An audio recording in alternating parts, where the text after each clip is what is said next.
আসসালামু আলাইকুম ওয়া রাহমাতুল্লাহি ওয়া বারাকাতুহু। বিসমিল্লাহির রহমানির রহিম।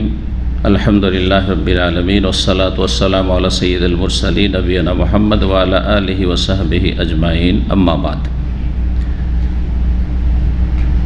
সম্মানিত দ্বীনী ভাতৃমণ্ডলী, আল্লাহ রাব্বুল আলামিনের প্রশংসা এবং নবী সাল্লাল্লাহু আলাইহি সাল্লামের উপর সালাত ও সালামের পর আজ জুমাবার 25শে রবিউল আউয়াল 1444 হিজরি মোতাবেক 21 অক্টোবর 2022 আমাদের ধারাবাহিক সাপ্তাহিক আলোচনা সহিহুল বুখারী থেকে। বিষয়বস্তু সালাতের ওয়াক্ত, পর্ব নম্বর 8। ইমাম বুখারী রাহিমাহুল্লাহ তাআলার অধ্যায় নম্বর হচ্ছে 30। বলছেন ইমাম বুখারী রাহিমাহুল্লাহ তাআলা, বাবুস সালাতি বাদাল ফজরি হাত্তা তারতাফিয়া শামসু।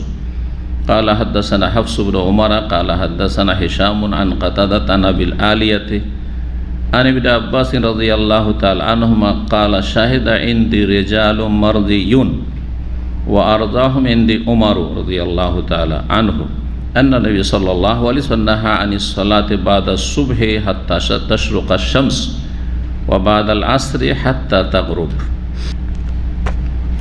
ইমাম বুখারী রাহিমাহুল্লাহ বলছেন যে বাবুস সালাতে বাদাল ফজর, ফজরের পরে সালাত আদায় করা সম্পর্কে, হাত্তা তারতাফিয়া শামস, সূর্য উঠে যাওয়া পর্যন্ত। সূর্য ওপরে উঠে যাওয়া মানে সূর্য উদয় হওয়ার পরে যেন স্পষ্ট সূর্য উঠে গেছে, এতক্ষণ পর্যন্ত শুধু সূর্য তাহলে একটু দেখা দেওয়া নয়, পুরোপুরি উঠে গেছে। তারপরে সূর্য ওঠার যে সময়টা আজকাল ক্যালেন্ডারে লেখা থাকছে এশরাক বলে, আরব দেশের ক্যালেন্ডারে এশরাকের পরে 15 থেকে 20 মিনিট, কমপক্ষে 15 মিনিট। এখানে ঈদের সালাত খেয়াল করে দেখবেন, অথবা ইস্তেসকার সালাত যে হয়, তো সূর্য ওঠার যে টাইমটা দেওয়া আছে তারপরে 15 মিনিট, কমপক্ষে 15 মিনিট পরে প্রায় শুরু হয়, 15 মিনিট পরে শুরু হয়। আর এটাই হচ্ছে ইশরাকের সালাতের সময়, মানে সূর্য ওঠার ইশরাকের টাইম লেখা আছে তখনই শুরু করে দিচ্ছেন, এটা ঠিক নয়। তখন ঠিক উঠছে সূর্যটা, তো উঠে যাক। কেইদা রোমহীন, একটা বর্ষা সমান হাদিসে রয়েছে। একটা বর্ষা, ছোট যে লাঠি থাকে, যার অগ্রভাগে সামনের দিকে একটি ধারালো কি লাগানো থাকে, ওটাকে কি বলে, ফলা বা মোট কথা একটা ধারালো একটা লোহা লাগানো থাকে, যেটা দিয়ে আঘাত করা হয় শিকারী বস্তুকে, অথবা প্রয়োজনে ব্যবহার করা হয়। তো এই ছোট লাঠি বরাবর সূর্যটা যে উঠে যেত, তারপরে সালাত আদায় করতেন। জি, তো সূর্য উঠা পর্যন্ত ফজর পরে সালাত পড়া সম্পর্কে অধ্যায়। সালাত পড়া যাবে না যাবে না, এই মর্মে একদল বলছেন যে যে কোনো সালাত পড়া যাবে, যে কোনো সালাত পড়া যাবে, এটা একটা মত। তাহলে বিষয়টিতে ইখতিলাফ রয়েছে। আর একটি মত হচ্ছে যে না, কোনো নামাজ পড়া যাবে না, কোনো সালাত পড়া যাবে না। ফজর পর থেকে শুরু করে সূর্য ওঠা পর্যন্ত কোনো সালাত পড়া যাবে না, এটা হচ্ছে হানাফি মযহাব। এই জন্য তাদের যদি ফজর সুন্নাত ছুটে যায়, ওদিকে জামাত চলছে, সুন্নত পড়তে আছে, কারণ তারপরে তো পড়তে পারবেন না, আর সূর্য ওঠার পরে তো হয়তো মনে থাকবে না, যার ফলে ও জামাত যাক কিন্তু সুন্নতটা সুন্নত পড়তেই থাকে, তাই না? দেখেন, এই কারণে আসলে এই মসলায় কঠোরতার কারণে যে ফজর পড়ার কোনো নামাজ নেই, যার ফলে তারা আর একটি নিষিদ্ধ কাজ, সেটা হচ্ছে একামত হয়ে গেলে কোনো সালাত নেই। ইযা উকিমাতিস সালাতু ফালা সালাতা ইল্লাল মাকতুবা, সালাতের ফরজ নামাজের একামত হওয়ার পরে কোনো সালাত নেই, ফালা সালাত, কোনো সালাত নেই, ইল্লাল মাকতুবা, ফরজ ছাড়া, মানে ইমামের সাথে লাগতে হবে না। হ্যাঁ, দ্বিতীয় রাকাতে চলে গেছেন, তাতে সেরে নিতে পারবেন, প্রথম রাকাত ধরে নিতে পারবেন, তাহলে অবকাশ আছে। কিন্তু প্রথম রাকাতই আছেন আপনি, আর একামত হয়ে গেছে, অথবা জামাত চলছে, মসজিদে এসে হচ্ছে আগে সুন্নাতটা সেরে নিয়ে তারপরে যা বাকি বকিয়া পাবো লাগবো, এই দুটোই নিষিদ্ধ কাজ, দুটোই হাদিস বিরোধী কাজ। এটা হানাফি সমাজের লোকেরা করে থাকে। একটা নিষিদ্ধ কাজ থেকে বাঁচার জন্য আর একটা নিষিদ্ধ কাজ করে ফেলে, অথচ দুটো সমন্বয় করা সম্ভব, দুটোই সমন্বয় করা সম্ভব। একামতের পরে জামাত শুরু হয়ে গেছে, তারপরে কোনো সালাত শুরু করা যাবে না, এর উপর আমল করা যাবে, যেমন আমরা করে থাকি বা অধিকাংশ আইম্মা ইকরামদের মত, শাফি, আহমদ, মালিক সবার মত এটি আহলে হাদিস। আর ফজর পরে সালাত নেই মানে বিনা কারণে সালাত নেই, মাঝামাঝি ফতোয়া হচ্ছে। তাহলে কি যে ফজর পরে সালাত নেই যে হাদিসে বলা হয়েছে না, মানে কারণগত সালাত পড়া যাবে, তার বেশ কিছু প্রমাণ আছে নবী সাল্লাল্লাহু আলাইহি সাল্লাম থেকে, সাহাবায়ে কেরাম থেকে, কিন্তু বিনা কারণে নফল পড়া যাবে না। এই মশলা মেলাবার বলেছি। তাহলে ফজর পরে বা আসর পরে সূর্য ডোবা পর্যন্ত, সূর্য ওঠা পর্যন্ত কোনো নামাজ নেই, এর অর্থ হচ্ছে অকারণে নামাজ নেই, এমনি এমনি নফল নামাজ নেই, নিষেধ। কিন্তু কারণগত নামাজ, জাতুল আসবাব, ফিকহের কিতাবে বলা হয়েছে জাতুল আসবাব, কারণগত সালাত আছে। কারণ হচ্ছে আগের কাজা আছে, এটা একটা কারণ।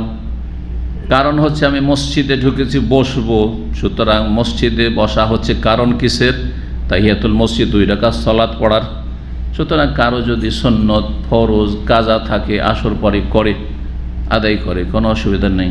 কারণ হচ্ছে যে জানাজা রেডি হয়ে গেছে, জানাজার সালাতও সালাত, জানাজার সালাতও সালাত, নামাজ।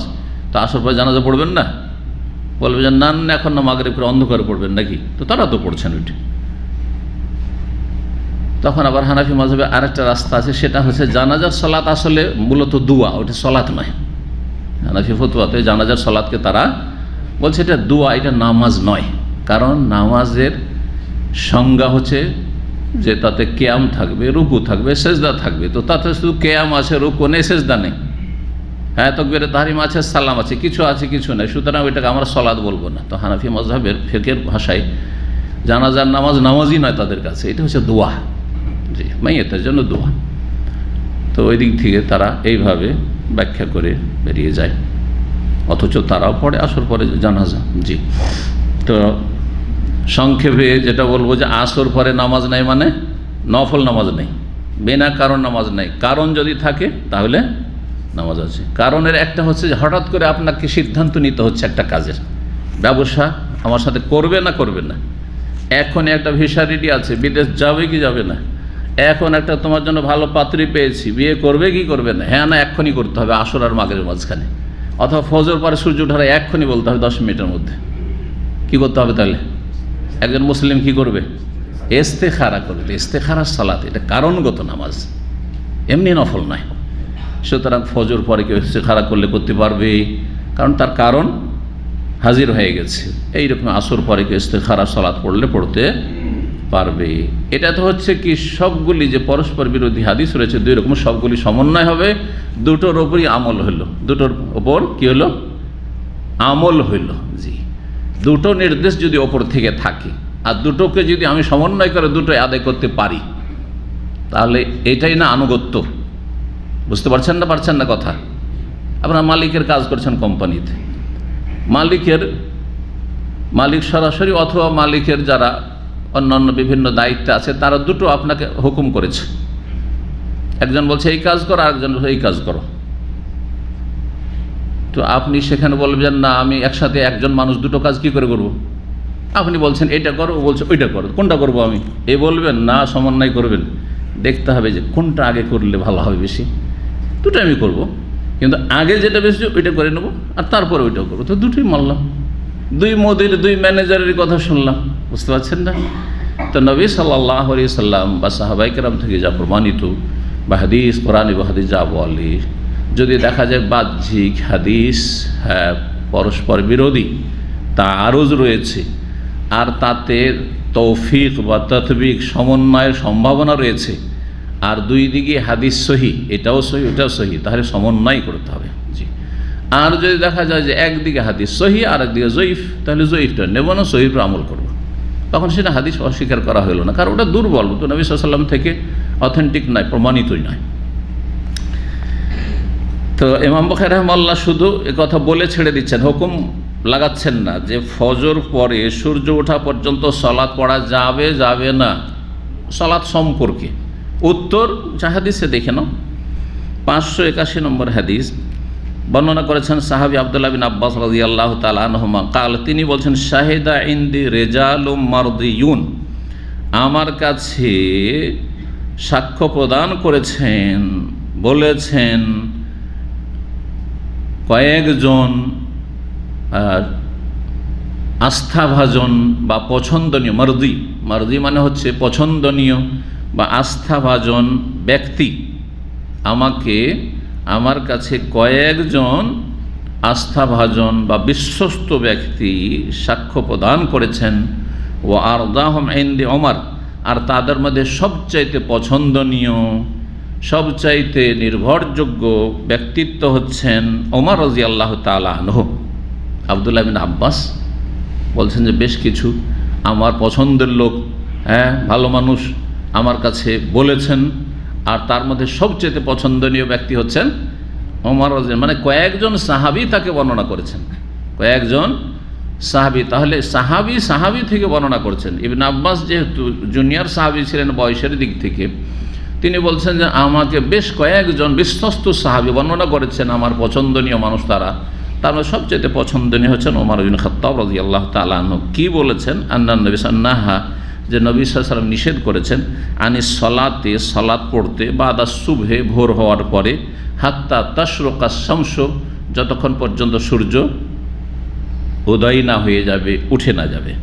ওবাদাল আসরে, আসর পরে সালাত পড়তে নিষেধ করেছেন, হাত্তা তাগরুব, যতক্ষণ পর্যন্ত সূর্য অস্তমিত না হয়ে যাবে, ডুবে না যাবে।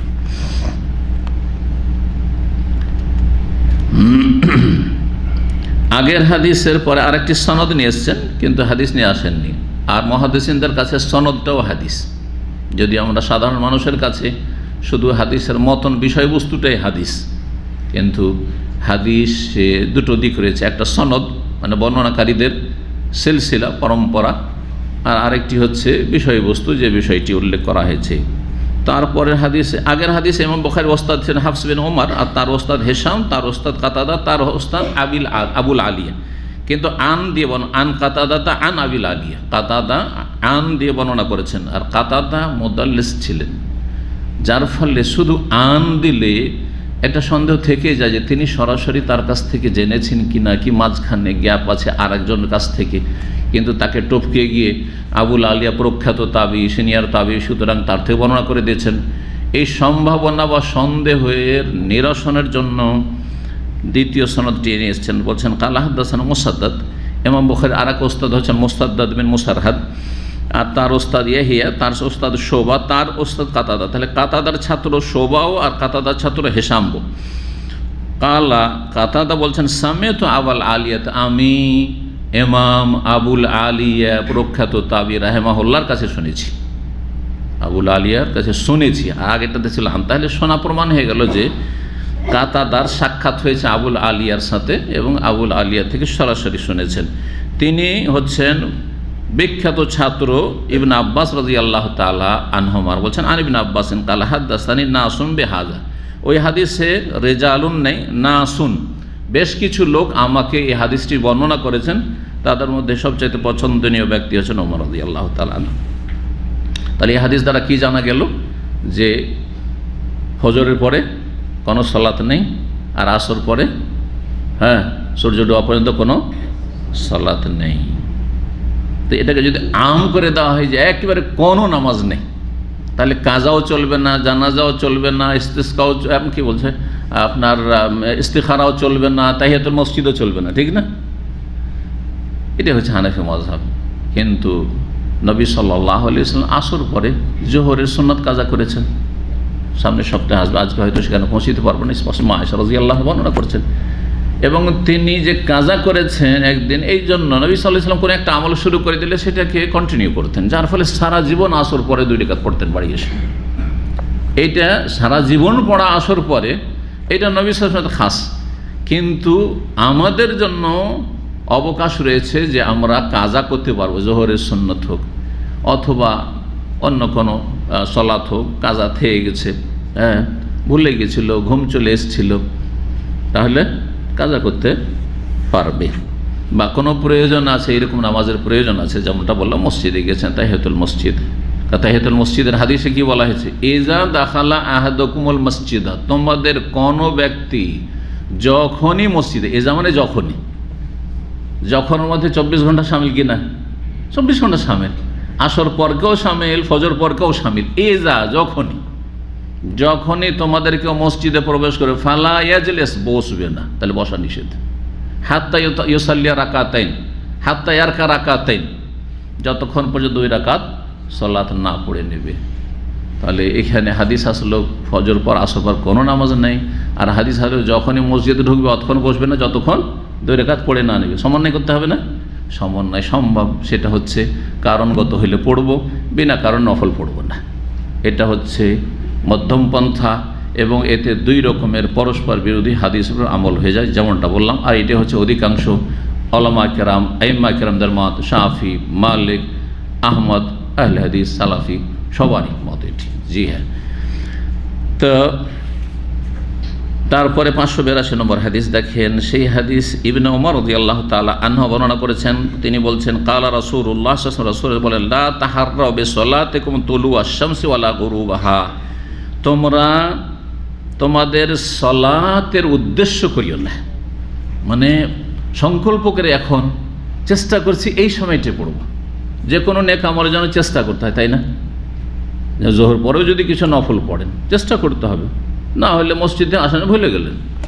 অনেক সময় মনে করেন মসজিদ থেকে এসে বাসায় এসে কী করবো, সুন্নাতগুলি পড়বো, ভুলে যাচ্ছে। অনেকেই বলছেন, যার ফলে মসজিদে পড়ে নিচ্ছেন। এইভাবেই শুরু হয়েছে মানুষের। কিন্তু আসল সুন্নত হচ্ছে যে সুন্নতগুলি বাড়িতে পড়া, এবং সাহাবায়ে কেরাম করে এরকমটাই করতেন। খুব কম এমন হইতো যে মসজিদে তারা সুন্নত পড়ে, বিশেষ করে মাগরিব আর এশার সুন্নত নবী সাল্লাল্লাহু আলাইহি ওয়াসাল্লাম থেকে প্রমাণিতই নেই যে মসজিদে তিনি সুন্নত পড়তেন। সুন্নতগুলি এসে বাড়িতে পড়তেন। কিন্তু আমরা ওই যে ভুলে যাব বলে আমরা পড়ে ফেলছি। জায়েজ আছে, জায়েজের চাইতে উত্তম হচ্ছে বাড়িতে পড়লে। বাড়িতে পড়লে অনেক বেশি নেকি পাবেন আপনি, অনেক বেশি নেকি পাবেন। এই মর্মে একটা হাদিস রয়েছে, সেই হাদিসটি সহিহ হাদিস, যে যেমন ফরজ সালাত মসজিদে পড়লে 25 বা 27 গুণ, তেমনি সুন্নত নামাজগুলি, সুন্নত সালাতগুলি বাড়িতে পড়লে 25 বা 27 গুণ। সুতরাং আপনি 25-27 গুণ বাদ দিয়ে কেন বা, যদি আপনার ওইরকম সুন্দর মাশাআল্লাহ পরিবেশ আছে, যাই নামাজ বিছিয়ে নামাজটা পড়ে নিতে পারবেন, আপনি বিছিয়ে রাখেন। যদি ভুলে যাওয়ার সম্ভাবনা যাই নামাজ আপনি সামনে বিছিয়ে রাখেন আগে থেকে, তাহলে রুমে ঢুকলে মনে পড়ে যে যাই নামাজ বিছানো আছে কিসের জন্য। তার মানে আমার আছে মসজিদে থেকে যে এসছি, আমাকে সুন্নতগুলি পড়তে হবে। তরিকা আছে মনে রাখার বিভিন্ন।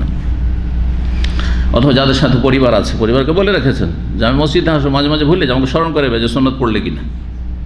হয়ে গেল। লা তাহাররাও, তোমরা চেষ্টা করিও না। তাহাররি মানে চেষ্টা করা। তোমরা চেষ্টা করিও না বেসলাত, তোমাদের সলাত আদায়ের, তলুআশ শামসের, সূর্য উঠার সময়, ওয়ালা গরুবাহ, সূর্য ডুবার সময়। আগের হাদিস কি ছিল? আসর পরে মাগরিব পর্যন্ত সলাত পড়িও না, আর ফজর পরে সূর্য ওঠা পর্যন্ত পড়িও না। আর এখানে রয়েছে ঠিক যখন সূর্য উঠছে, ঠিক যখন সূর্য ডুবছে, সেই সময় তোমরা সলাতের উদ্দেশ্য করে, সূর্যটা ডুবতে যাচ্ছে ওই সময় দিলের নামাজ শুরু করে, সূর্য উঠতে যাচ্ছে আর ওই সময় দিলের নামাজ শুরু করে আপনি আবেগের নামাজ না, এটা করিও না, নবী সাল্লাল্লাহু আলাইহি ওয়াসাল্লাম বলছেন। তো সময় কয়টা হইল? নিষিদ্ধ সময় কয়টি হইল? হ্যাঁ, 2টি হলো মাত্র। হ্যাঁ, কে বললো 4টি? 4টি ঠিক আছে, 4টি। পার্থক্যটা বুঝতে পারলেন না? আসর থেকে নিয়ে, আসর পড়া হয়ে গেছে, আসর থেকে মাগরিব পর্যন্ত এটা নিষিদ্ধ সময়। ফজর থেকে শুরু করে সূর্য ওঠা পর্যন্ত নিষিদ্ধ সময়। 2টো হলো কি হলো না? 3 নম্বর হচ্ছে ঠিক যখন সূর্য উঠছে নিষিদ্ধ সময়, এটা আরও বেশি নিষিদ্ধ। মানে আসর পরে যা নিষিদ্ধ ছিল, ফজর পরে যা নিষিদ্ধ, ওর চাইতে কড়া নিষেধ হচ্ছে ঠিক সূর্য ওঠার সময়। কয়টা হইল? 3টা। 4 নম্বর হচ্ছে ঠিক সূর্য ডুবছে ওই সময়। কয়টা হইল? 4টি হলো। আর একটি জায়গা আছে 5 নম্বর, কি? ওয়াহিনা তাকুমু কায়ামাজ জাহিরাতি, সহিহ মুসলিমে হাদিস। ইমাম বুখারী রাহিমাহুল্লাহ এই হাদিস নিয়ে আসেননি, কারণ ইমাম বুখারী রাহিমাহুল্লাহর যে শর্তগুলি হাদিস নিয়ে আসার, সেটি ইমাম মুসলিমের চাইতে বেশি কড়া শর্ত। তো কড়া শর্তের কারণে বেশ কিছু সহিহ হাদিস, মানে উচ্চমানের সহিহ, যেটা সহিহ মুসলিমে স্থান পেয়েছে ইমাম মুসলিমের কাছে, কিন্তু সহিহ বুখারীতে স্থান পায়নি। ওই হাদিসটি হচ্ছে সালাসু সাআতিন, 3টি সময় রয়েছে। কানা রাসূলুল্লাহ সাল্লাল্লাহু আলাইহি ইয়ানহানা, রাসূল আমাদেরকে নিষেধ করতেন, বারণ করতেন, আন নুসাল্লিয়া ফিহা বা ফিহিন্না, ওই সময়গুলিতে সালাত আদায় করতে, ওয়া আন নাকবুরা ফিহিন্না মাওতানা, আমাদের মাইয়াতকে দাফন করতেও নিষেধ করতেন। 3টি সময়ের একটি হচ্ছে সূর্য ওঠার সময়, একটি হচ্ছে সূর্য ডুবার সময়, ঠিক সূর্য উঠছে, সূর্য ডুবছে, ওয়াহিনা তাকুমু কায়মা জাহিরাতা, ঠিক যখন সূর্য মাথার উপর, এদিকও না ওইদিকও না, গড়েনি, আর সূর্য গড়া ঢলার আগেও না। ওয়াহিনা তাকুমু হাতা তাতাযায়্যাফা আশ-শামসু, যতক্ষণ পর্যন্ত সূর্যটি ঝুঁকে না যাবে, ঢলে না যাবে বা গড়ে না যাবে। জি, বোঝা গেছে। এই তিনটি সময় বিশেষ করে কঠোরভাবে কেন নিষেধ? কারণ এই তিনটি সময়ে যারা সূর্যের পূজারী মুশরিকিন, কারণ যুগে যুগে বহুত্ববাদী মুশরিক বিভিন্ন রকমের, কেউ প্রতিমার পূজা করে, কেউ সূর্য চন্দ্রের পূজা করে। এই জন্য তো ইব্রাহিম আলাইহিস সালাম কেন একবার চাঁদ দেখছেন, একবার সূর্য দেখছেন, একবার তারকা দেখছেন, আর বলছেন যে এগুলো আমার রব না, এগুলো আমার রব না, কেন বলছেন? তার মানে সেই জামানে এরকম মুশরিক ছিল যারা তারকা পূজা, গ্রহ পূজা করতো, যারা চন্দ্র পূজা করতো, যারা সূর্য পূজা করতো। জি, যেমন অগ্নি পূজক আগুন জ্বালিয়ে পূজা করে, তেমন সূর্য পূজা, চন্দ্র পূজা। জি, আর তারপরে শয়তান ওই সময় সূর্যটা যখন ডুবতে যায়, সূর্য যখন উঠতে যায়, মাথার উপর থাকে, তখন একবারে রোজ দাঁড়ে যাতে আমার পূজা হয়, সূর্যের পূজা মানে আমার পূজা, শয়তানের পূজা। কারণ যারা আল্লাহ ছাড়া অন্যের ইবাদত করে, পূজা করে, তারা শয়তানের পূজা করে। কোরআনে কারিমে আল্লাহ বলেছেন সূরা মারইয়ামে, ইয়া আবাতি লা তা'বুদিশ শাইতান। ইব্রাহিম আলাইহিস সালাম বাপকে যে নসিহত করছে, উপদেশ দিচ্ছিলেন, ওর বাপ তো আর ওই জিন শয়তানের পূজা করে বলতো না যে আমি জিন শয়তানের পূজা করছি। কিসের? নিজের হাতে মাটির পাথরের পুতুল তৈরি করতো, প্রতিমা তৈরি, আর প্রতিমা পূজা করতো, প্রতিমা পূজক ছিল আজর। কিন্তু ইব্রাহিম আলাইহিস সালাম, হে আব্বা, লা তা'বুদিল আসনাম, আপনি প্রতিমা পূজা করিয়েন, এ কথা বলি, আবাদ লা তা'বুদিশ শাইতান, শয়তানের পূজা করিয়েন না। তাহলে আল্লাহ ছাড়া অন্যের উপাসনা করা, আল্লাহ ছাড়া অন্যের পূজা করা, অন্যকে সিজদা করা হচ্ছে শয়তানের পূজা করা। যতই বড় ওলিউল্লাহকে সিজদা করেন, সে ওলিউল্লাহ শয়তান না, কিন্তু আপনার কাজটা হচ্ছে শয়তানি কাজ। এটা সে ওলিউল্লাহর কাছে যায় না, এটা শয়তানের কাছে চলে যায়। আপনার এই সিজদাটা মাজারে যে করলেন, এটাও ইবলিস শয়তানকে চলে গেল। এই জন্য লা তা'বুদিশ শাইতান, শয়তানের ইবাদত করলেন আপনি, কারণ আল্লাহর আনুগত্য করলেন। আল্লাহর কাছে সবচেয়ে বড় অপরাধ হচ্ছে লা তাসজুদু লিশ-শামসি ওয়ালা লিল-কামার, না সূর্যকে সেজদা করবে, না চাঁদকে সেজদা করবে। আল্লাহ বলছে ওয়াসজুদু লিল্লাহিল্লাযী খালাকাহুন্না ইন কুনতুম ইয়াহু তা'বুদুন, তবে তোমরা সেজদা করবে সেই সত্তাকে যিনি এই সমস্ত কিছুকে সৃষ্টি করেছেন, যিনি সূর্যের মালিক, চন্দ্রের মালিক, যদি সত্যিকার তোমরা আল্লাহর বান্দা হয়ে থাকো। ইন কুনতুম ইয়াহু তা'বুদুন। জি, তো এই জন্য যাতে করে সূর্য পূজকের সাদৃশ্যতা অবলম্বন না হয়, বা আপনি তাদের মতো তাদের অনুকরণ না করেন, তাদের অনুকরণ না করেন। 5টি সময় তাহলে হয়ে গেল, তাই না? তাহলে নিষিদ্ধ সময়গুলি মোটামুটি বিস্তারিত জেনে নিলে যে 5টি সময়ে নফল সালাত আদায় করা কি নিষিদ্ধ, নফল সালাত আদায় করা নিষিদ্ধ।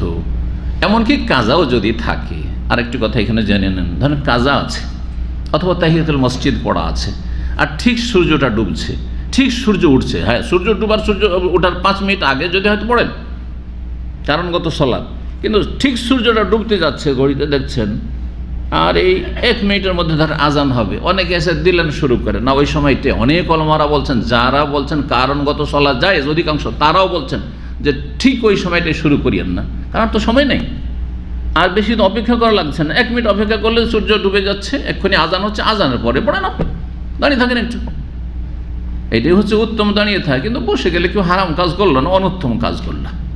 তাহিয়াতুল মসজিদ, মসজিদ সালামি সালাত সমস্ত ওলামাদের কাছে, অধিকাংশ ওলামাদের কাছে সুন্নাতে মুআক্কাদা।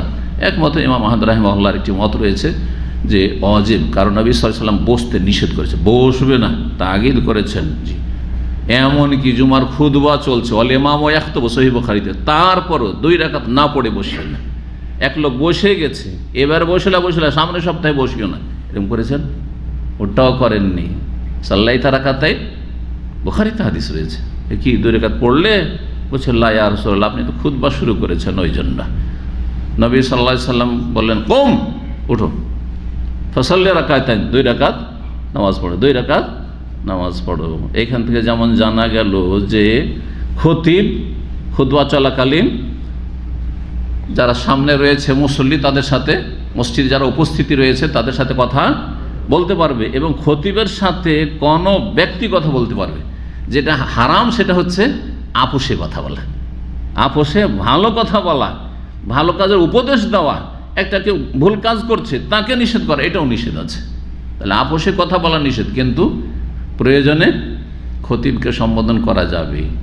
যেই লোক দুর্ভিক্ষের জন্য ছুটে এসেছিল, বর্ষা বৃষ্টি হয় না, আর সব কিছু ধ্বংস হয়ে গেল, বাঁচব না, গবাদি পশু সব শেষ, পানি নেই, কিছু নেই, মদিনায় অনেক দিন ধরে বৃষ্টি নেই, অনাবৃষ্টি, খুতবা চলছে, ওই সময় না পৌঁছেছিলেন সুলাইক আল গিতফানি রাদিয়াল্লাহু তাআলা আনহু, এসে সরাসরি নবী সাল্লাল্লাহু আলাইহি ওয়াসাল্লাম সম্বোধন করেননি, ইয়া রাসূলুল্লাহ, খুতবা চলছে, উদুল্লাহ লানা, আমাদের জন্য দোয়া করেন, হালাকাল আয়ালু, পরিবার শেষ, হ্যাঁ, আর তারপরে যে গবাদি পশু সব ধ্বংস হয়ে গেল, ও তাহাদ্দামাল তিল বইউ, তার বাড়িঘর সব ধ্বংস শেষ, সব কিছু, দোয়া করেন না আল্লাহ যেন আমাদেরকে ইয়াসকিয়ানা, উদুল্লাহ লানা ইয়াসকিয়ানা। এক সপ্তাহ এটা হলো, এমন বর্ষা হলে এক সপ্তাহ ধরে বর্ষা ছুটেই নেই, আল্লাহু আকবার, এক সপ্তাহ যদি কন্টিনিউ বর্ষা চলে তো বন্যা হয়ে যাবে, মদিনায় বন্যা হয়ে গেছে এক সপ্তাহের ভিতরে, আর তারপর বাড়ি ঘর সব ভেসে চলে যাচ্ছে, গবাদি পশু যে পানি পাচ্ছে না ভেসে চলে যাচ্ছে। সামনে সপ্তাহে ওই লোকই অথবা অন্য লোক, মানুষ কত অধৈর্য চিন্তা করেন। আল্লাহ রাব্বুল কাছে চাইতে জানলে আল্লাহর কাছে কোনো অভাব নেই। এমন বৃষ্টি শুরু হয়েছিল ওই প্রথম যে দোয়া করলে যে জুমাতে, যে সাহাবীরা বলছেন যে আমরা জুমা পড়ে বেরিয়েছি তো বাড়ি পৌঁছিতে পারছি না, এত মুষলধারে বৃষ্টি, নবী সাল্লাল্লাহু আলাইহি ওয়াসাল্লামের দোয়া, সাথে সাথে বৃষ্টি। আল্লাহ যে আছেন, নাস্তিকদেরকে বলে আল্লাহ যে আছেন, এর যদি বাস্তব প্রমাণ দেখতে চান, তবুও মুমিন আল্লাহর নেক বান্দাদের যে দোয়া কবুল হচ্ছে, এটা একটু গভীরভাবে দেখলেই তো বুঝতে পারছে আল্লাহ আছেন। কথা বোঝা গেছে কি না? জি, আল্লাহ আছেন, তার কোরআন ও দলিল আছে, হাদিসও আছে, এবং পৃথিবীর অধিকাংশ আদম সন্তান, নাস্তিকদের সংখ্যা কি, কোনো পার্সেন্টেজ নেই তাদের পৃথিবীতে, যারাও ছিল অনেকেই তওবা করে চলে এসছে, হ্যাঁ, আর তাদের টেম্পোরারি কিছুদিনের জন্য রাজত্ব কায়েম হলো, আল্লাহ টিকায়নি, কারণ এটা সবচেয়ে বড় অপরাধ নাস্তিকতা। তো বাস্তবে আমরা দেখতে পাচ্ছি তার প্রাচীন যুগের যেসব সত্য সত্য ইতিহাস, এই যে চিন্তা করেন আপনি, হস্তি বাহিনী এইভাবে পাখি ওপর থেকে উঠছে আর ছোট ছোট ক্ষুদ্র ক্ষুদ্র কঙ্কর ফেলছে, আর তাতে সব কি হয়ে গেল, একবার ভক্ষিত ভুসির মতো, ভুসা যেমন খাওয়ার পরে গোবর পড়ে থাকে, আর গোবর শুকনো গোবর ওই রকম হয়ে গেছে। চিন্তা করেন, এই ঘটনাকে অস্বীকার করতে পারবে নাস্তিকরা যে না না এটা বানাওয়াট ঘটনা নাকি? সাক্ষী আছে, মক্কার কাফেররা মতো সাক্ষী আছে, মুসলিমরা সাক্ষী আছে, কোরআন সাক্ষী আছে, সব জানছে এইরকম। তারপর এই সব জায়গাগুলো, এই যে সমুদ সম্প্রদায়কে আপনার মদিনা থেকে তবুক যেতে ধ্বংস করা হয়েছে, ধ্বংসাবশেষ কিসে ধ্বংস হয়েছে, এগুলোকে অস্বীকার করতে পারবে? এগুলো এলাকা তো কাফেররা ভ্রমণ করতে আসছে, অস্বীকার করতে পারবে কেউ? আদ সম্প্রদায়কে ধ্বংস করা হয়েছে, লুত সম্প্রদায়কে মৃত সাগরে ওই সব এলাকা ধ্বংস করা হয়েছে তাদের সমকামিতার কারণে, এগুলো অস্বীকার করতে পারবে নাস্তিকরা? তাহলে বোঝা গেল আল্লাহ আছেন। জি, আল্লাহ আছেন, মানুষের অনুভূতি তো আছে, মানুষের এহসাস অনুভূতি তো আছে, দলিল অনুভূতি, দলিল তাদের বাস্তবতা, দলিল বাস্তবে কত দোয়া আমাদের কবুল হচ্ছে, কত গরজ পুরা হচ্ছে, আর তারপরে আল্লাহ আমাদেরকে এত বুদ্ধিবিদ্যা অনেক কিছু দিলেও একটা পর্যায়ে গিয়ে অসহায় হয়ে যাচ্ছে, আর পারছি না, এত চেষ্টা করে পারলেন না, আর একটা লোক না চেষ্টা করে সামান্যতে তার কত কি হয়ে যাচ্ছে। কেন এখানে আপনি অসহায় কেন হয়ে যাচ্ছেন? এর পিছনে অবশ্যই কলকাঠি আছে, আর সেটা হচ্ছে রব্বুল আলামিনের হাতে। তিনি মুসাব্বিবুল আসবাব, তিনি সমস্ত ব্যবস্থাপনা করে থাকেন, তিনি মুদাব্বিরুল উমুর, সব কাজের নিয়ন্ত্রণ তার হাতে রয়েছে। আল্লাহু আকবার। জি, তো কি বলতে গিয়ে বললাম, এতদের কি বলতে গিয়ে বললাম, কিসের সাথে? খুতবার সময় কথা, ওই যে বৃষ্টির কথা বলতে গেছিলাম, বর্ষা বৃষ্টি, এত বৃষ্টি হইল, তারপরে পরের সপ্তাহে এসে বলছে ইয়া রাসূলুল্লাহ সব কিছু ধ্বংস হয়ে গেল, কি করেন? ফাদুল্লাহ আলা আইয়ুমসিকা আন্না, যাতে বর্ষা বৃষ্টি থেমে যায়, বর্ষা যাতে থেমে যায়, নাহলে সব শেষ, সব শেষ। নবী সাল্লাল্লাহু আলাইহি ওয়াসাল্লাম দোয়া করলেন, সাথে সাথে দোয়া করলেন, ওই খুতবার অবস্থায়, কোনো ইস্তিসকার সালাত না, তাহলে বোঝা গেল ইস্তিসকার নামাজ পড়েও করা যায়, আর এমনিও দোয়া করা যায়, খুতবাতেও দোয়া করা যায়। দ্বিতীয় তরিকা, আল্লাহুম্মা, কি দোয়া করলেন? হাওয়ালাইনা ওয়ালা আলেন, আল্লাহ আমাদের চারপাশে যেখানে বর্ষা বৃষ্টি প্রয়োজন সেই দিকে দাও, ওয়ালা আলেনা আমাদের উপর মদিনায় দিও না। জি, এই দোয়া করলেন। আল্লাহুম্মা আলাল আকাম ওয়া যিরা ওয়া বুতুনুল আউদিয়া মানাবিতিশ শাজার, যেসব মাঠ ঘাট রয়েছে যেখানে পানির প্রয়োজন বেশি, বর্ষার প্রয়োজন রয়েছে, যেসব উঁচু জায়গা রয়েছে অথবা যেখানে জলাশয় রয়েছে, যেখানে পানি থেমে থাকবে, মানুষরা আগামী দিনগুলিতে উপকৃত, ওইগুলোতে দাও আল্লাহ, আমাদের মদিনার উপর আর বর্ষা দিও না। সাথে সাথে বলছে আকাশ থেকে এত মেঘ, আকাশে সব কিভাবে যে মেঘ কোথায় যে নিশ্চিহ্ন হয়ে চলে গেল। বলছে আমরা মসজিদ থেকে জুমা পড়ে বেরোচ্ছি, ওয়া নাহনু নামশি ফিশ শামসি, রৌদ্র, প্রখর রৌদ্রে আমরা বাড়ি যাচ্ছি হেঁটে। আল্লাহু আকবার। এগুলি কি প্রমাণ করে না যে আইলাহু আল্লাহ, আল্লাহর সাথে কোনো অন্য মাবুদ আছে? না না না, একমাত্র আল্লাহ হচ্ছেন এলাহ, এলাহুন ওয়াহিদ। 583 নম্বর হাদিস, ইবনে ওমর রাদিয়াল্লাহু তাআলা আনহু বর্ণনা করেছেন, ক্বালা রাসূলুল্লাহ সাল্লাল্লাহু আলাইহি ওয়াসাল্লাম বলেছেন, ইযা তালা হাজিবুশ শামসি, যখন সূর্যের এক কিনারা উদিত হয়ে যাবে, সূর্য একটু উঠতে শুরু হয়েছে, দেখেন খোলা মাঠে, ফাঁকা মাঠে যদি সূর্য যেদিকে আছে ওই দিগন্তটা দেখতে পান, দেখবেন যে আস্তে আস্তে কিন্তু উঠছে, একটু সূর্য জেগে উঠেছে, একটু করে, তাই না? যখন সূর্যের একটু কিনারা উঠতে শুরু হয়, ফাখিরুস সালাতা, তখন সালাত কি করো? বিলম্ব করো। হাত্তা তারাতে হয়, যতক্ষণ পর্যন্ত উঠে না যাচ্ছে, পুরোটা উঠে যেতে দাও। ওয়াইজা গাবা, যখন সূর্য ডুবতে শুরু হয়েছে, হাজিবুশ শামসে, সূর্যের এক কিনারা, এক প্রান্ত, ফাখিরুস সালাত, তখন সালাতে বিলম্ব করো, ওই সময় ঠিক শুরু করিও না। হাত্তা তাগিবা, যতক্ষণ পর্যন্ত সূর্যটা নিশ্চিহ্ন না হয়ে যাবে, গায়েব না হয়ে যাবে, অদৃশ্য না হয়ে যাবে, পুরোটা যতক্ষণ ডুবে না যাবে। জি, এই জন্য যারা কারণগত সালাতকে জায়েজও বলছেন, তারাও বলছেন ঠিক সূর্য ডুবার সময়, ঠিক সূর্য ওঠার সময়, ঠিক এখন মাথার উপরে আছে, 1-2 মিনিটের ব্যাপার আছে, আপনি একটু থেমে যান, আর তারপরে আপনি কারণগত নামাজ হলো তারপরে পড়েন, অথবা তার আগে পড়েন। তার আগে শুরু করে দিলে অসুবিধা নেই। কয়েকদিন আগের দর্শ মনে আছে, যদি কারো আসরের সালাত পড়া হয়নি আর 4-এর মধ্যে 1 রাকাত পাবে সূর্য ডুবার আগে, তাহলে কি করবে? বাকিটা সূর্য ডুবার সময় পড়ে নেবে। ওই রকম ফজরের জন্য উঠেছে, উজু করার পরে দেখছে যে 5 মিনিট সময় আছে, 1 রাকাত পড়তে পড়তে সূর্য উঠে যাবে, তাহলে কি করবে? পড়া শুরু করে দিবে, আর অপেক্ষা করবে না, কারণ এক রাকাত পাওয়া যাবে সূর্য ওঠার আগে, আর বাকি দ্বিতীয় যে রাকাতটা রয়েছে সূর্য ওঠার সময় পড়বে, সেটাতে নিষেধ নেই।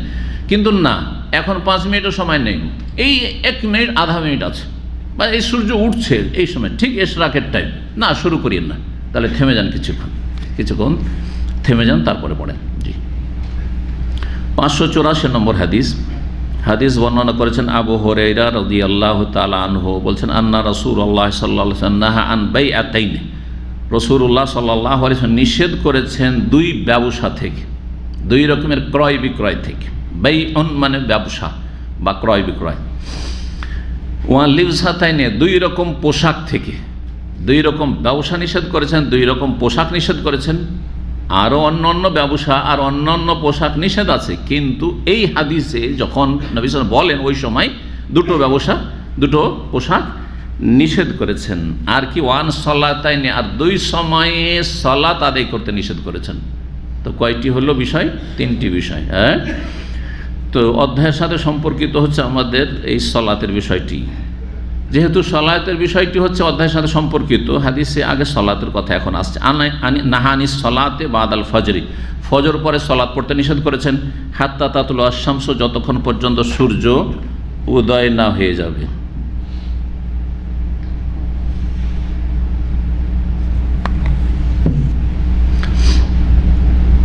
বলছিলাম যে রাসূলুল্লাহ সাল্লাল্লাহু আলাইহি ওয়াসাল্লাম 2 সালাতে নিষেধ করেছেন। সালাত, এক সালাত হচ্ছে ফজর পরে সালাত আদায় করতে নিষেধ করেছেন, হাত্তা তাতুল আশ-শামস, যতক্ষণ পর্যন্ত সূর্য উদয় না হয়ে যাবে।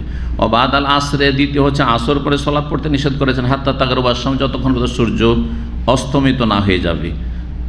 পোশাক, 2 পোশাক যে নিষেধ করে, ওয়ান ইস্তেমালিস সাম্মা, ইস্তেমাল মানে জড়িয়ে নেওয়া, শামিল কথাটি আমরা ব্যবহার করি, এতে আমরা সবাই শামিল আছি, তাই না? বলছি না, শামিল কথাটি কিন্তু আরবি শব্দ, এখান থেকে ইস্তেমাল না, ইস্তেমাল মানে আবার ব্যবহার করা, ইস্তেমাল, আর ইস্তেমাল মানে শামিল থেকে। তো এটা হচ্ছে জড়িয়ে নেওয়া, শরীরে জড়িয়ে নেওয়া। ইস্তেমালি সাম্মা, এমন একটি কাপড় শরীরে জড়িয়ে নেওয়া যার কোনো রকমের ছিদ্র নাই, সাম্মা। সুম্মুন আসাম কাকে বলা হয়? সুম্মুন বুকমুন উমিয়ুন ফাহুম লা ইয়ারজুন। বধির বহিরে, যে কানে শুনে ঠসা, তাই না? ঠসা বুঝেন তো আপনারা, না বলেন না? তো যে কানে শোনেন না, তার মানে কান তার বন্ধ, কানে ছিদ্র থেকেও সে শোনে না, তার মানে কান তার কি বন্ধ তার। জি, এটাই না? তো এখানে সাম্মা ওই শব্দ থেকে এসছে, তার মানে উৎপত্তি, আসল ধাতু সেটা মাদ্দা। তো সাম্মা মানে এমন কাপড় পরা যার সব কিছুই বন্ধ, কোনো ছিদ্র নাই, হাত বের করার কোনো ছিদ্র। দেখেন এটা তো আমার কি আছে, ছিদ্র আছে, তাই না? এদিকে ছিদ্র আছে, এদিকে আবার ছিদ্র আছে, তাই না? ছিদ্র আছে, যদিও তাতে বোতাম লাগানো আছে, কিন্তু তাতে আছে কি, যে ঢুকিয়ে নিলেন, নিচের দিকে ছিদ্র আছে, ঢুকিয়েছেন আপনি নিচের দিক থেকে, আর তারপরে গোটা শরীর এমনভাবে জড়িয়ে এদিকে বন্ধ, মানে হাত বের করার কোনো হাতটাতে নেই, হাত ভিতরেই ঢুকে আছে। এমন যদি কাপড় থাকে, যেই কাপড়ে দুটো হাত বের করতে পারছেন না, হ্যাঁ, তো এই কাপড় নিষেধ করা হয়েছে। নিষেধ কেন করা হয়েছে? এইরকম কাপড় যদি পরে তাহলে হাত বের করতে পারবে না, প্রয়োজনে এমার্জেন্সি হতে পারে, তাড়াতাড়ি করে হাত বের করতে হবে, তাই না? কি করতে হবে? হাত বের করতে হবে তাড়াতাড়ি করে, কোনো একটা এমার্জেন্সি, কোনো কাজ আপনার ধরেন কোনো এমন কিছু হচ্ছে যেটা প্রতিহত করতে হবে, আপনাকে বাঁচতে হবে, নিজে আত্মরক্ষা করতে হবে, তো হাত দিয়ে তো আত্মরক্ষা করতে, হাত বের করতে পারছেন না আপনি, ভিতরে ঢুকে আছে। তো এটা একটা নিষিদ্ধ হওয়ার কারণ। আর একটি কারণ হচ্ছে লজ্জাস্থান উন্মুক্ত হওয়ার সম্ভাবনা। যখন হাত ভিতরে আছে আর প্রয়োজন আপনি হাত উঠাইতে যাবেন, তো কোন দিক থেকে উঠাইতে হবে?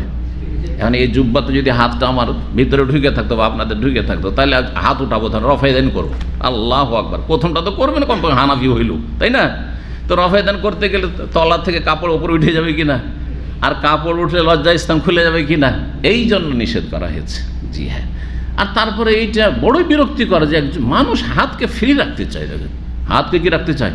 ফ্রি রাখতে চায়, আর হাত ভিতরে বন্ধ হয়ে আছি। হ্যাঁ, এটা কোনো পোশাক হইল? তো এইরকম পোশাক মানুষের জন্য কষ্টদায়ক, তারপরে লজ্জাস্থান উন্মুক্ত হওয়ার সম্ভাবনা, যার ফলে নিষেধ করেছেন। ওয়ানিল এহতেবা ফি সবিল, দ্বিতীয় পোশাক যেটা নিষেধ করে সেটা হচ্ছে এক কাপড় পরে নিতম্বে ভর দিয়ে বসা। একটাই কাপড়, ওপর থেকে একটা কাপড় রয়েছে, আর কাপড়ের সামনের দিক খোলা। যদি সামনের দিক বন্ধ থাকে তাহলে তো অসুবিধা নেই, সামনের দিক বন্ধ, যেমন আমাদের জুব্বাগুলো, ঠিক না, বন্ধ আছে। আর এতে যদি পাছাতে ভর দিয়ে কেউ বসে আর পাগুলোকে দাঁড় করে, হাঁটুটাকে দাঁড় করে বসে, তাহলে লজ্জাস্থান উন্মুক্ত হওয়ার সম্ভাবনা নেই, তাই না? কারণ সামনের দিক থেকে ঢেকে আছে। কিন্তু সেই জামানার কাপড়গুলি কেমন হইতো? এহরামের কাপড়ের মধ্যে, ধরেন এহরামের কাপড় বা তার চাইতে লম্বা, এখানে করে বাঁধা আছে। এমন নয় যে সেই যুগে একবারে উন্নত, আপনারা যেমন অনেকে বলে থাকেন যারা জুব্বা পরে, মনে করেন জুব্বাটাই সুন্নতি পোশাক, আবার পাকিস্তানে বলেন আমাদেরটাই সুন্নতি পোশাক। বেশ কিছু পাকিস্তানের সাথে আমার কথা হয়, আর খুব টানে ওই দিকে, আমাদের যেটা আছে না, এই যে আপনার খান ড্রেস যেটাকে বলে আপনারা, পাকিস্তান বলছে এইটাই সুন্নতি পোশাক। তখন আমি বলি তাহলে এহরাম পরাটাও সুন্নতি পোশাক। কারণ নবী সাল্লাল্লাহু আলাইহি ওয়াসাল্লাম হুল্লাও পরেছেন। হুল্লা মানে এজারুন আর এদাউন, একটা লুঙ্গি যেটা খোলা লুঙ্গি, আমাদের বাঙালি লুঙ্গি নাই, আর উত্তর ভারতের লুঙ্গি না, মানে দক্ষিণ ভারতের কেরালা লুঙ্গি, বুঝেন না কেরালা কি বিনা সেলাইয়ের থাকে, বিনা সেলাই। তো এহরামের কাপড় খোলা থাকে, সেলাই থাকে না। নিচেরটাও ওটা লুঙ্গি, ওটার নামে লুঙ্গি, সে আমরা ওইটাকে এহরামের চাদর বলছি, কিন্তু আসলে নিচে পড়লে ওটার নাম লুঙ্গি হয়ে গেল, এজার হয়ে গেল, ওপরে পড়লে ওইটার নাম কি হয়ে গেল, রেদা হয়ে গেল, চাদর হয়ে গেল। এইটাও তো সুন্নাত। নবী সাল্লাল্লাহু আলাইহি সাল্লামকে অনেক সুন্দর লেগেছে, হুল্লাই তিনি ছিলেন যখন, বহু সময় তিনি হুল্লা পরেছেন। তো যদি বলেন যে হুবহু নবীর সুন্নত পোশাক, সুন্নতি পোশাক, তাহলে মাঝে মাঝে ওইটাও তো পরেন, কেউ তো পরেন না, শুধু বাস এহরাম যতক্ষণ তাড়াতাড়ি খুলে ফেলে, এহরাম থেকে আলাল হয়েছি, তাই না? এই জন্য পোশাকের ক্ষেত্রে কিন্তু বাড়াবাড়ি। আমার একটা পোশাকের বিধানের ওপর খুব এই জন্য গুরুত্বপূর্ণ আলোচনা আছে। পোশাক মানে বেশ কিছু তার কন্ডিশন রয়েছে, শর্ত রয়েছে, তার কিছু বৈশিষ্ট্য রয়েছে। ঢিলা ঢালা হইতে হবে, কাপড়গুলি মোটা হইতে হবে, এত পাতলা নয়, এত টাইট নয়, আর তারপরে সেটা কাফেরদের সদৃশ্য না, নারীদের সদৃশ্য না, এই সমস্ত 6-7টি যে শর্তগুলো রয়েছে, শর্ত সাপেক্ষ পোশাক আপনি পরেন। সেটা আপনার পাঞ্জাবি পায়জামা দিয়েও হইতে পারে, খান ড্রেস পাকিস্তানি ড্রেস দিয়েও হইতে পারে, সুন্নতের কাছাকাছি পোশাক এগুলো অবশ্য। জুব্বা ঢিলা ঢালা জুব্বাও হইতে পারে, এগুলো সুন্নতের কাছাকাছি। কিন্তু বলি এইটাই সুন্নতি পোশাক, এগুলো বলা বল। কথা বুঝতে পারছেন না? কিছু আমাদের দেশের পোশাকের ক্ষেত্রে চরমপন্থীরা আছে, যারা বলে যে কাটা পাঞ্জাবি এই সুন্নতের খেলাফ হয়ে গেল, সাইড কাটা আছে যে। আর যদি ঘেরা থাকে আপনার দক্ষিণবঙ্গ, বাংলাদেশের মধ্যে দক্ষিণবঙ্গ বরিশালে, আমরা যখন মদিনায় ছাত্র ছিলাম তখন ওইটাকে বলতাম জুব্বা, মানে আরবদের জুব্বাও না আবার পাঞ্জাবিও না। আরবদের জুব্বা তো টাকনার ওপর থেকে থাকে, মানে সুন্নতি হইলে, আর হারাম তো হারাম, যেটা টাকনার নিচে। টাকনার ওপরে চলে গেছে একবার, টাকনার ওপর পর্যন্ত, যেমন আমরা পড়ছি, ঠিক না? এটা হচ্ছে আরবদের পোশাক জুব্বা, হ্যাঁ, যেটাকে সব বলছে এরা। আর ওই বরিশালের ওই দিকটাই পরে, বা কৌমিরা পরে কি ঘেরা আছে কিন্তু হাঁটুর নিচ পর্যন্ত, হাঁটু পর্যন্ত বা হাঁটুর নিচ পর্যন্ত, ঠিক না? বলছে এইটাই সুন্নতি, কারণ এতে ঘেরা থাকছে, এদিক সেদিক সেজদায় গেলে এদিক সেদিক খুলবে না। আর যদি আপনি পাঞ্জাবি পরে থাকেন, 2 সাইড কাটা আছে, বলছে এটা আলিয়াওয়ালাদের পোশাক। কি বলে? এটা যারা আলিয়া পড়ুয়া ওদের পোশাক। এটাকে অনেক কমিরা ঘৃণা করে, কিন্তু জানেন না? জি হ্যাঁ, আমরা দূর থেকেও খবর রাখি, কিন্তু আপনার কাছে থেকে অনেকে খবর রাখে না যে আপনি পাঞ্জাবি পড়ছেন, আপনাকে ঘৃণা করে, মানে এই সংকীর্ণ চিন্তা চেতনার কারণে। অথচ উদারতা আছে। তাদের যুক্তি কি? যখন আপনি সেজদায় গেলেন আর তখন একটু বাতাস আছে, আর পেছন দিক থেকে কাপড়টা উড়ে পিঠের উপর চলে এলো, তা আপনার পাছার দিকটা খুলে গেল না? হ্যাঁ, খুলে গেল না, পায়জামা দেখা যাচ্ছে না। কিন্তু যদি আপনি ঘেরাটা পরেন, তাহলে ওতে ওড়ার সম্ভাবনা নেই। এগুলো হলো তাদের খোঁড়া যুক্তি। কথা বুঝতে পারছেন না? তো অবশ্যই একটা আর একটা চাইতে উত্তম, একটা পোশাক আর একটা চাইতে উত্তম, এটা বলতে পারেন। কিন্তু বলবেন যে এটাই সুন্নতি পোশাক, ঘেরা থাকলে আর কাটা পাঞ্জাবি হইলে না, এটা ঠিক নয়, হ্যাঁ আপত্তিকর, না, এই সংকীর্ণতা ইসলামের নেই। জি, ঢিলা ঢালা যদি প্যান্ট শার্টও হয়, ঢিলা ঢালা হইতে হবে, ইবাদত বন্দেগীতে কোনো অসুবিধা নেই, সেটাও জায়েজ। সুন্নতি পোশাক বলবো না, বা সুন্নতের কাছাকাছিও বলবো না, কিন্তু জায়েজ পোশাক। যদিও ইমাম আলবানী রাহমাহুল্লাহর একটি মত আছে, তিনি বলছেন প্যান্ট শার্ট, যেটা প্যান্ট, এই প্যান্ট বান্তলন আরবিতে বলা হয়, এই প্যান্ট পশ্চিমাদের থেকে, ইউরোপিয়ানদের থেকে এসছে, কাফেরদের থেকে, সুতরাং সেটা মাকরুহ। হ্যাঁ, তার মতে সেটা হচ্ছে দিনদার ধার্মিক লোকদের জন্য, আলেম ওলামাদের জন্য, অথবা ভালো মানুষদের জন্য বা মুসলিমদের জন্য এটা কি মাকরুহ, আপত্তিকর পোশাক। কিন্তু অধিকাংশ ওলামারা বলছেন যে এটা শুধু কাফেরদের পোশাক থেকে যায়নি, যেহেতু মুসলিমদের হয়ে গেছে, সুতরাং জায়েজ, কোনো অসুবিধা নেই, ওতে কারাহাত বা আপত্তি কিছু নেই। কি বলছিলাম পোশাক সম্পর্কে? তো এমন কাপড়, একটি কাপড় পরা, একটি কাপড় পরছেন, আর সেই কাপড়টা কি খোলা, লুঙ্গির মতো, মানে খোলা লুঙ্গি, খোলা কাপড়, আর বড় ধরনের চাদর। এক কথায় লুঙ্গি বললে তো আবার বলবেন যে ঘেরা সেলাই করা আছে, না সেলাই করা নয়, বিনা সেলাই, আর আপনার গলাতে জড়ানো আছে, আর গলা থেকে একবারে হাঁটুর নিচ পর্যন্ত ধরেন পৌঁছে আছে। যখন আপনি বসবেন, পাছাতে ভর দিয়ে বসলেন, আর 2 হাঁটুকে খাড়া করে বসলেন, আর পাটাকে খুলে বসলেন, হ্যাঁ, এইভাবে যখন বসবেন, তখন কি হওয়ার সম্ভাবনা রয়েছে?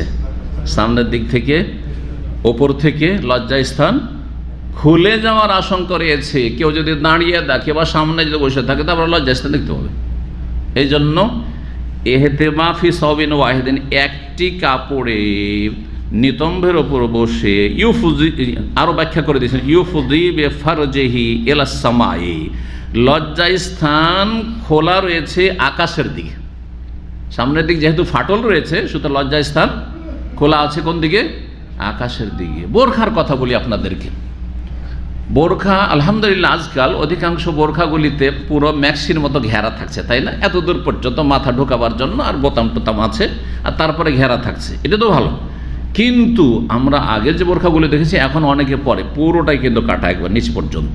এগুলো বোরখা ইন্ডিয়া বাংলাদেশে অনেক আছে না নাই? পুরোটা কাটা বোরখা। ওতে হচ্ছে কি, ঢিলা ঢালা থাকলে পেছন দিক থেকে, সাইড থেকে তো পর্দা হচ্ছে, কিন্তু সামনের দিক থেকে একটু বাতাস হলে 2 দিকে উড়ে যাচ্ছে, ভেতরে শাড়ি থাকলে শাড়ি দেখা যাচ্ছে, আর সালোয়ার থাকলে, কামিজ থাকলে সালোয়ার কামিজ দেখা যাচ্ছে না? যাচ্ছে না? শুধু এটা মহিলাদের জন্য আপত্তি করে, এই বোরখা আপত্তি করে। কারণ মহিলারা ভিতরের পোশাকগুলি যেগুলিতে নকশা আছে, ধরেন শাড়ি অথবা সালোয়ার কামিজ, যাতে আকর্ষণ আছে সেগুলিকে ঢেকে রাখবে, এগুলো ঘরের জন্য। যার ফলে সামনের দিকে পুরোটা কাটা বোরখা, এটা কিন্তু আপত্তিকর, কিন্তু এটা জি। তারপরে বলছেন দুটো ব্যবসা যে নিষেধ করেছেন, দুটো ব্যবসা কি ওয়ানিল মোনাবাজাত ওয়াল মোলামাসাত। এই ব্যবসাগুলি ছিল প্রাচীন যুগের ব্যবসা। মোনাবাজা নবজুন থেকে, নবজ মানে ছুঁড়ে ফেলা, নবজ মানে হচ্ছে ছুঁড়ে ফেলা, ফেলে দেওয়া। তো আগের যুগে হয়তো কি যে ব্যবসার ক্ষেত্রে যাতে করে আর রিটার্ন না করতে পারে, ফেরত না করতে পারে, নিতে বাধ্য হয়, অথবা দিতে বাধ্য হয়, তাতে যেমন ক্রেতার ক্ষতির আশঙ্কা রয়েছে, বিক্রেতারও ক্ষতির আশঙ্কা রয়েছে। হয়তো এভাবে দিতে চাইনি, কাপড় ধরেন একটা কাপড় বিক্রি হচ্ছে, দেখাশোনা করছেন, আপনি নেবেন, দেখছেন, কাপড় বের করে করে দিচ্ছে না, আর দেখছেন, আর দেখতে দেখতেই মোনাবাজার ব্যবসা হচ্ছে যে হঠাৎ করে আপনি জানেন না আপনি করলেন কি, কাপড়টা ওর দিকে এভাবে ফেলে দিলেন। অনেক সময় এটা দাও করছেন না, বা মুখে বললেন না, হয়তো এই যে ফেলে দিলেন। শুধু হতে পারে ফেলার দুটো কারণ হতে পারে, একটা হচ্ছে এইটাই নেবো, ধরো এটাই প্যাকিং করে দাও, ব্যাগে ভরে দাও, আর দাম বলো, আর একটা হচ্ছে এটা নেব না, তুমি রাখো, হতে পারে কি না। কিন্তু না, মোনাবাজা মানে তার ক্রেতা যদি বিক্রেতার দোকানদারের দিকে ছুঁড়ে ফেলে, তাহলে কি হয়ে গেল, সেই ব্যবসা অপরিহার্য হয়ে গেল, ওইটা তাকে কিনতেই হবে, আর তার কাছে কোনো অপশন থাকবে না ফেরত করে দেওয়ার। কথা বোঝা গেছে? এতে ক্ষতিগ্রস্ত হওয়ার সম্ভাবনা, সেই জন্য নিষেধ। এইরকমই এর বিপরীত, দোকানদার দিল ছুঁড়ে, বলছে যেটা ছুঁড়ে দেওয়া হবে ওইটাই কিন্তু কিনতে হবে, যেটা তোমার দিকে ফেলে দেওয়া হবে সেটাই কিনতে হবে। এগুলো জাহিলি যুগের ব্যবসা ছিল, তো এটা নিষেধ। তাহলে ইসলামের বিধান কি? ইসলামের বিধান হচ্ছে ক্রেতার পূর্ণ স্বাধীনতা থাকবে, বিক্রেতার পূর্ণ স্বাধীনতা থাকবে। যখন দুই পক্ষ থেকে, উভয় পক্ষ থেকে ইত্তেফাক হয়ে গেছে, চুক্তি হয়ে গেছে, দামের ওপর ইত্তেফাক, একমত হয়ে গেছে, ঠিক আছে এই দামে দেব, এই দামে নেব, তারপরে বলছে ঠিক আছে, তারপরও খেয়ারে আইব, যদি কোনো দোষ ত্রুটি, এখন তো ভাঁজ করা আছে ভাই, বাসা নিয়ে গিয়ে দেখবো, যদি দেখো কোথাও ছেঁড়া ফাটা আছে, কোথাও কোনো ত্রুটি আছে, আইব আছে, তার দিব না, কিন্তু এই অধিকার ইসলামে আছে ইত্যাদি। যতক্ষণ মজলিসে, এটা তো আমাদের দেশের লোকেরা জানেই না, খেয়ারে মজলিস, যতক্ষণ পর্যন্ত কেনা বেচা হয়ে গেছে, টাকা দিয়ে দিয়েছেন আর আপনি সামান নিয়ে এনেছেন, মোবাইল ধরেন, মোবাইল নিয়ে এনেছেন আর টাকাও পেমেন্ট করে দিয়েছেন, আর সেখানে হয়ে গেছে, কি হয়েছে, পেমেন্ট হয়ে গেছে, আপনি পেয়ে গেছেন, রিসিপ্ট পেয়ে গেছেন, তারপরে ওখানেই বসে আছেন, কথা বলছেন বা দাঁড়িয়ে আছেন, বলছেন যে ভাই নিলাম কিন্তু নেব না। যদি এরকম বলেন, আজকাল তো কি বলবে, না হবে না এটা, তাই না?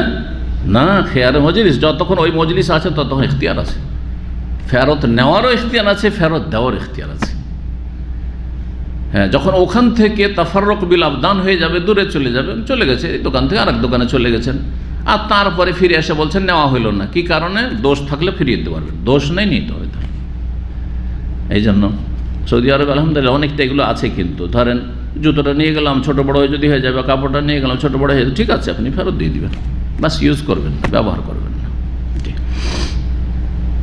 ওয়ানিল মোলামাসাতে, আর স্পর্শ করা, মোলামাসা লামসুন মানে টাচ করা, টাচ করার ব্যবসা। জাহিলি যুগে এক ব্যবসা ছিল, যেই কাপড়টা বা যেই সামানটা ছুঁয়ে নিবে ক্রেতা, ওইটাই তাকে নিতে হবে, ছুঁইলেই নিতে হবে।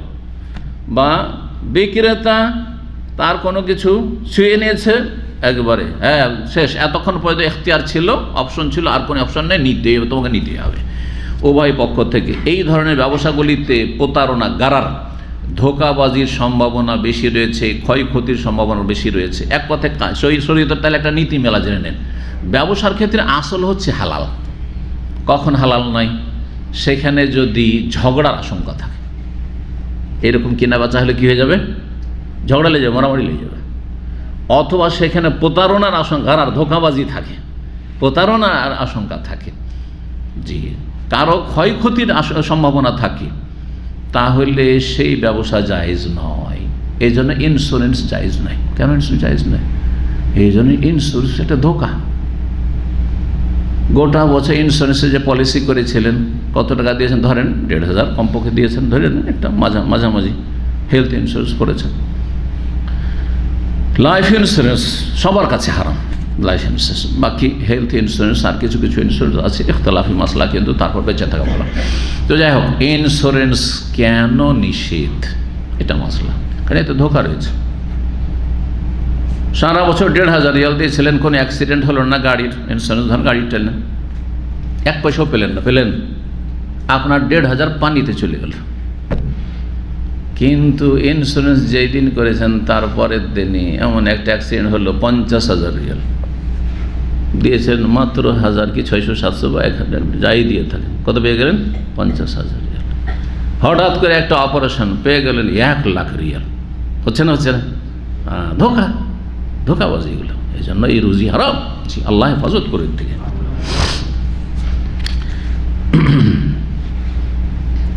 31 নম্বর অধ্যায়, বাবুন লা তুতাহাররা সলাতু ক্বাবলা গুরুবিশ শামসি। এই অধ্যায় হচ্ছে সূর্য ডুবার আগে সলাতের উদ্দেশ্য না করা হয়, মানে চেষ্টা করছেন যে ঠিক সূর্যটা ডুবতে যাচ্ছে ওই সময় সলাত শুরু করে দেবো, না, ওইটা করিয়েন না।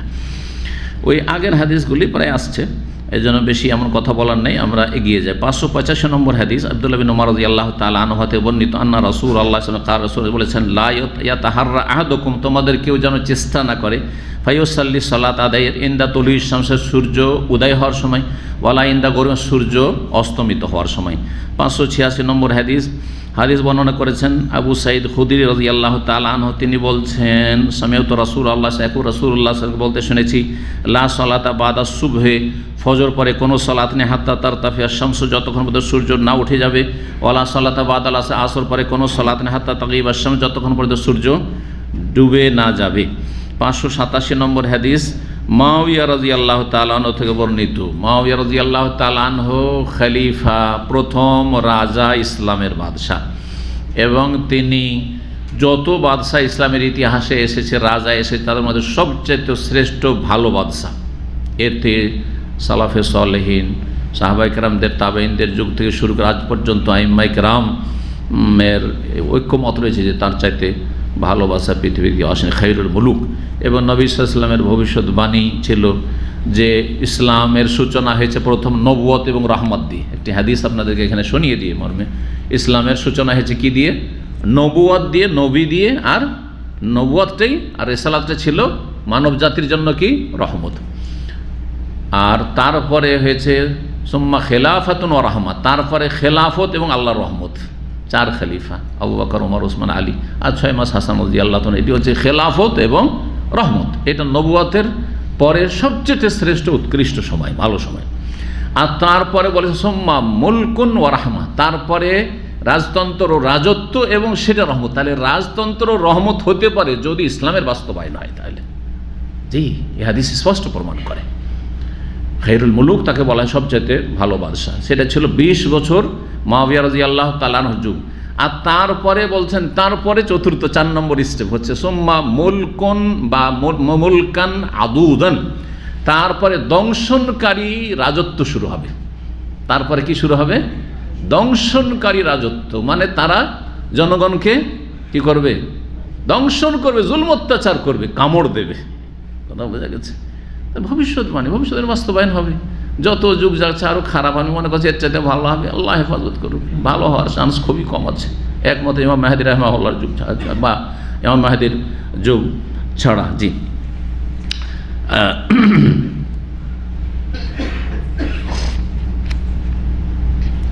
তো হাদিস দেখেন, মুআবিয়া রাদিয়াল্লাহু তাআলা বর্ণনা করেছেন, ইন্নাকুম লা তুসাল্লুনা সালাতান, তোমরা একটি সালাত পড়ে থাকো, নামাজ পড়ে থাকো। লাকাত সাহেবনা রাসূলুল্লাহ সাল্লাল্লাহু আলাইহি ওয়াসাল্লাম, আমরা রাসূলুল্লাহ সাল্লাল্লাহু আলাইহি ওয়াসাল্লামের সংসর্গ পেয়েছি, সঙ্গী হয়েছি। ফামার আইনু ইউসাল্লিহা, কিন্তু নবী সাল্লাল্লাহু আলাইহি ওয়াসাল্লামকে সালাত পড়তে দেখিনি। নবী সাল্লাল্লাহু আলাইহি ওয়াসাল্লামকে এই সময়ে সালাত পড়তে দেখিনি। ওয়ালাকাদ নাহা আনহা, বরং তিনি তা হতে নিষেধ করেছেন। সেটা হচ্ছে ইয়ানির রাকাতাইনে বাদাল আসর, আসর পরে 2 রাকাত। সাহাবীরা আসর পরে 2 রাকাত কখনো কখনো পড়তেন, কখনো কখনো পড়তেন। যদি নফল হয় তাহলে তো নিষেধ, এমনি এমনি নফল যদি হয়। কিন্তু নবী সাল্লাল্লাহু আলাইহি ওয়াসাল্লামকে মুআবিয়া রাদিয়াল্লাহু তাআলা দেখেননি বলে নবী সাল্লাল্লাহু আলাইহি ওয়াসাল্লাম পড়েননি এমন কথা নেই। কারণগত যদি হয় তাহলে জায়েজ, কারণ কোথাও তাহিয়াতুল মসজিদ আসর পরে পড়ছে, তাহলে জায়েজ। মুআবিয়া রাদিয়াল্লাহু তাআলা আনহু বাইরে দেখেছেন, ভিতরের ঘর তো দেখেননি, তাই না?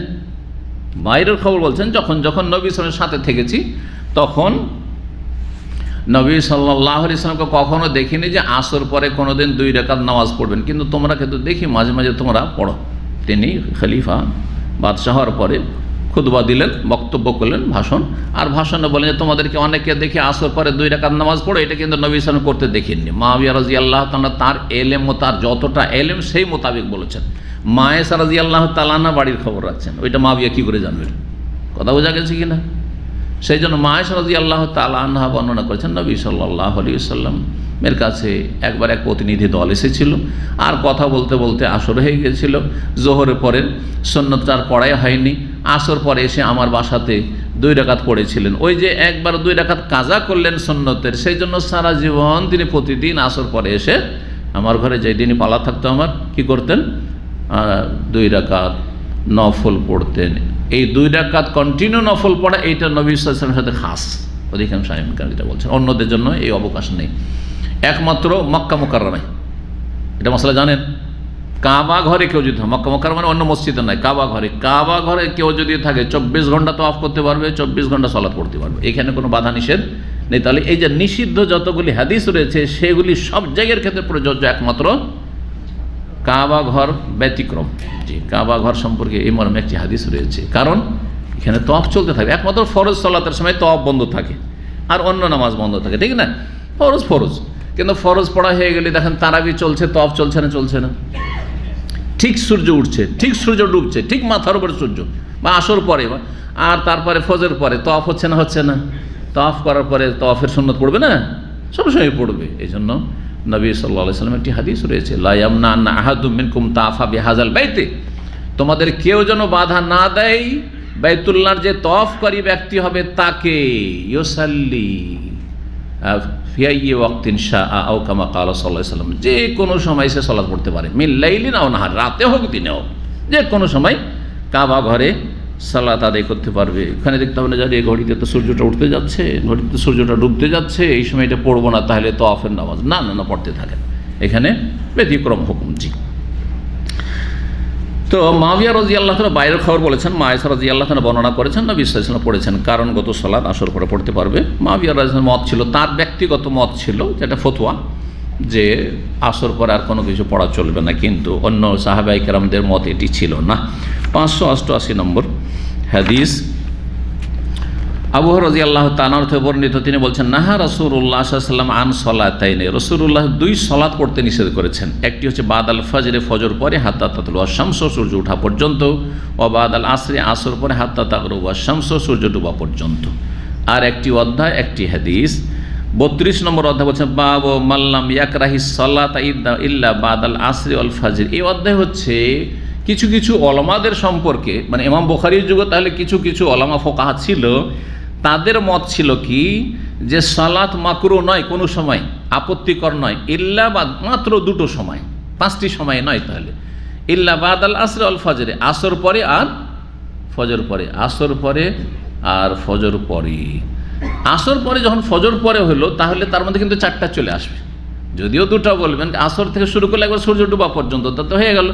ফজর পরে শুরু করলে সূর্য ওঠা পর্যন্ত, তাহলে 4টা ওয়াক্ত শামিল হয়েই গেল ওখানে। কিন্তু তাহলে বাকি থাকছে কোনটা? মাথার ওপর যখন সূর্য থাকে। ওই হাদিস সহিহ মুসলিমে আছে, ইমাম বুখারী রাহিমাহুল্লাহ সেই হাদিস যেহেতু তার শর্ত মোতাবেক নয়, সেই জন্য বলেছেন না, শুধু আসর পরে আর ফজর পরে মাকরুহ, বাকি অন্য সময় মাকরুহ বা নিষিদ্ধ নয়। তাহলে দুপুরবেলা মাথার ওপর সূর্য তখন তাহলে মাকরুহ নয়, এইরকমই কিছু ওলামারা বলেছেন। রাওয়াহু ওমর, এইরকমটা বর্ণনা করেছেন ওমর রাদিয়াল্লাহু তাআলা, তার ছেলে আব্দুল্লাহ বিন ওমর রাদিয়াল্লাহু তাআলা আনহু, আবু সাঈদ খুদরি, আবু হুরায়রা, তারা হাদিস বর্ণনা করেছেন। কিন্তু যে বিরোধী হাদিসগুলো সেগুলির সমন্বয় করে, যেমনটা বললাম, কারণগত সালাত চলবে, আর তারপরে সহিহ মুসলিমের হাদিস যেহেতু দুপুরবেলা ঠিক মাথার উপর তখনও পড়া যাবে না, উকবা বিন আমির রাদিয়াল্লাহু তাআলা বর্ণিত হাদিস রয়েছে, সেটাও সেখানে লাগিয়ে নিতে হবে এই 5টি সময়। 589 নম্বর হাদিস, আব্দুল্লাহ বিন ওমর রাদিয়াল্লাহু তাআলা আনহু বর্ণনা করেছেন, ওসাল্লি কামা রাআইতু আসহাবি ইউসাল্লুন, আমি সালাত আদায় করব যেমন আমি আমার সাথী সঙ্গী সাহাবায়ে কেরামদেরকে সালাত আদায় করতে দেখেছি। লা আনহা আহাদান, কাউকে আমি বারণ করব না, নিষেধ করব না, ইউসাল্লি বিলাইলিন ওয়ালা নাহারিন মা শাআ, রাতে দিনে যত চাইবে নামাজ পড়ুক, যত চাইবে সালাত পড়ুক, অসুবিধা নেই। গাইরা, তবে একটা কথা, আল্লাহ তাহাররাও তলুয়া শামসে ওয়ালা গুরুবাহা, সূর্য ঠিক ওঠার সময় আর সূর্য ডুবার সময় কেউ উদ্দেশ্য করবে না। ঠিক সূর্য উঠতে যাচ্ছে আর সূর্য ডুবতে যাচ্ছে, ওই সময়টাকে উদ্দেশ্য করে সালাত আদায় করবে না। বাকি অন্য সময় রাত্রে দিনে যে কোনো সময় সালাত আদায় করতে পারো। এই হাদিসকে সামনে রেখে অধ্যায়কে আমি করেছি ইমাম বুখারী রাহিমাহুল্লাহ, যে তাহলে আর অন্য সময় এমন কোনো নিষিদ্ধ নয়, সুতরাং দুপুরবেলা সালাত আদায় করলে নিষিদ্ধ নয়। যদিও বিষয়টি তুলনামূলক হালকা, সূর্য ডুবার সময় যেমন শক্ত নিষেধ, সূর্য ওঠার সময় শক্ত নিষেধ, ঠিক ওই রকম না হইলেও, কারণ এই মর্মে একটি হাদিস রয়েছে, তারপরও এই অক্তটাকেও সামিল করতে হবে তাতে। এখানে আজকের আলোচনা শেষ করছি। রব্বুল আলামিনের কাছে দোয়া করি আল্লাহ আমাদেরকে উপকারী জ্ঞান দান করেন, ভালো আমলের তৌফিক দান করেন, আর শিরক বিদআত থেকে সমস্ত পাপ থেকে আল্লাহ বাঁচিয়ে রাখেন। আল্লাহ রব্বুল আলামিন আমাদের দুনিয়া আখিরাত ভালো করেন। যেসব ভাইরা এখানে আসছেন বা পরোক্ষভাবে শুনছেন, দিন শিখছেন, ভালো উৎস থেকে কোরআন সুন্নাহ ভিত্তিক দিন শিখছেন, যেভাবে হোক না কেন, আর শেখার পর আমল করার চেষ্টা করছেন, যে যেখানে আছেন আল্লাহ তাদেরকে উত্তম প্রতিদান দান করেন। আল্লাহ আপনাদের রুজিতে বরকত দান করেন। যেসব ভাইরা প্রবাসী এখানে আছেন অথবা এসেছেন আর তাদের কাজকর্ম নেই, আল্লাহ রাব্বুল তাদের ভালো রুজির ব্যবস্থা করে দেন। আল্লাহ তাদের রুজিতে বরকত দান করেন। আমাদের সমস্ত রকমের বালা মুসিবত পেরেশানি থেকে মুক্তি দান করেন। ওয়া সাল্লাল্লাহু সাল্লাম আলা নবিয়িনা মুহাম্মদ ওয়া আলা আলিহি ওয়া সাহবিহি আজমাইন।